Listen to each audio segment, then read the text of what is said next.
léegi li ñuy dénkaane mooy jullit ñi rek bu ñu fàtte seen bopp, ndax ku fàtte sa bopp yàlla fàtte la. yàlla du la fàtte waaye daf lay fàttel day mel ne ku la fàtte. kon nag nañ nit ki jiital diineem ci li mu doon, na yéene mbokkum jullitam mu doon rek li mu yéene boppam, na xam ne adduna du dara, ku la ko ëppale taxul mu ëppale la dara.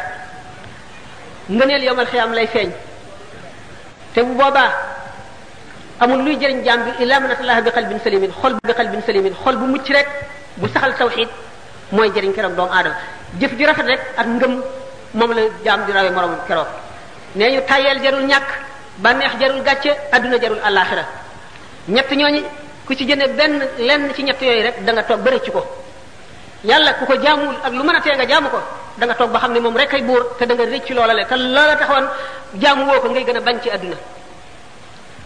sallallahu alayhi wa sallam la suñu borom yónni ci jaam ñi, ku ko xamul tey da nga ko xam ëllëg.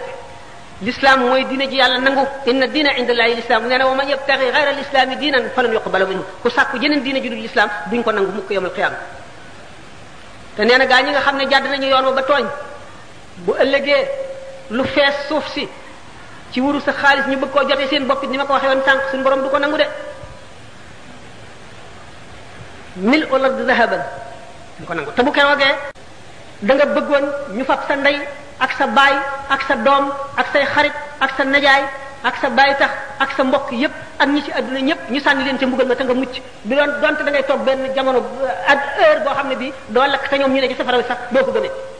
xam ngeen ne foofu tiis na, koo xam ne buñ ne la woon ñëwal ñu fab sa ndey sa baay sa doom say xarit say jege ñaale say am ci jàmm ak ñi ci suuf si ñëpp ñu sànni leen ca te nga mucc nga nangu doo ko gëmee booba tiis na trop. asalaamaaleykum wa rahmatulah.